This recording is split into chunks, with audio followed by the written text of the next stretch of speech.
নতুন এক সংকটে পড়েছে চীন। তাদের শহরগুলোতে আবর্জনা আর পাওয়া যাচ্ছে না। এটা চীনের জন্য বিশাল সমস্যা হয়ে দাঁড়িয়েছে। শুনে অবাক হচ্ছেন তো? ভাবছেন কেনই কিম্ভূত সমস্যায় পড়ল চীন?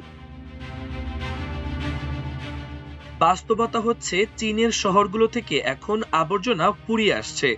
আরো ময়লার খোঁজে মাটি খুঁড়তে শুরু করেছে তারা। আবার কিছু শহর অন্য শহর থেকে ময়লা কিনছে।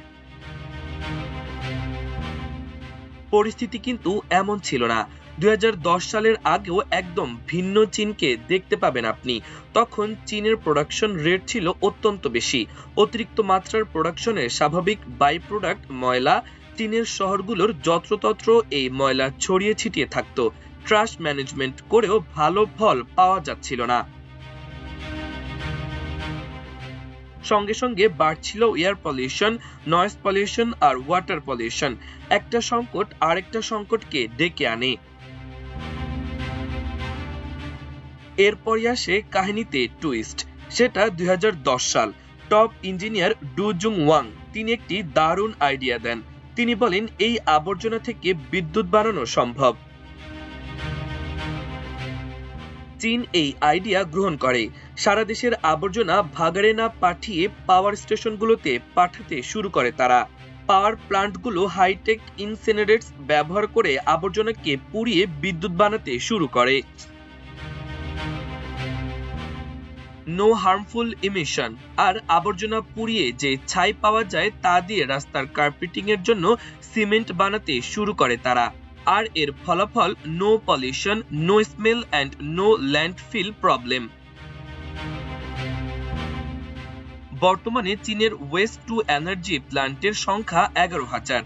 প্রতি টন ট্রাশ থেকে ৫০০ থেকে ৮০০ কিলোওয়াট পার আওয়ার বিদ্যুৎ উৎপন্ন হয়। প্রতি টনের জন্য চীনের খরচ প্রায় $১৫ থেকে $৪০। এসব প্ল্যান্ট বর্তমানে প্রতিদিন ৮ লাখ টন আবর্জনা পোড়ায়। এর থেকেই বিদ্যুৎ উৎপন্ন হয়। এর ফলে শহরগুলোতে আর আবর্জনা পাওয়া যাচ্ছে না, যা একটি সংকটের পর্যায়ে পৌঁছে গেছে। চীনা সরকার এখন আবর্জনা শুধু সংগ্রহ করে না, রীতিমতো কেনে। চীন তাদের এই প্ল্যান্টগুলো সচল রাখতে চায়, যার কারণে তাদের প্রয়োজন আবর্জনা। আর এর জন্য তারা প্রতি টন ময়লা কিনতে $7 পর্যন্ত খরচ করতে প্রস্তুত। এর অর্থ হচ্ছে শেষ পর্যন্ত আবর্জনারও মূল্য নির্ধারণ হচ্ছে। এই চেষ্টার ভেতরে একটা সহজ বার্তা আছে। কোনো জাতি যদি সত্যিকার অর্থেই তার সংকট সমাধান করতে চায়, তাহলে তারা ব্যর্থ হয় না। আজকে চীন ৪০টির বেশি দেশকে এই টেকনোলজি সাপ্লাই করছে। সেই ৪০টি দেশের তালিকায় কিন্তু বাংলাদেশের নামও আছে। মাল্টিমিডিয়া ডেস্ক, আমার দেশ।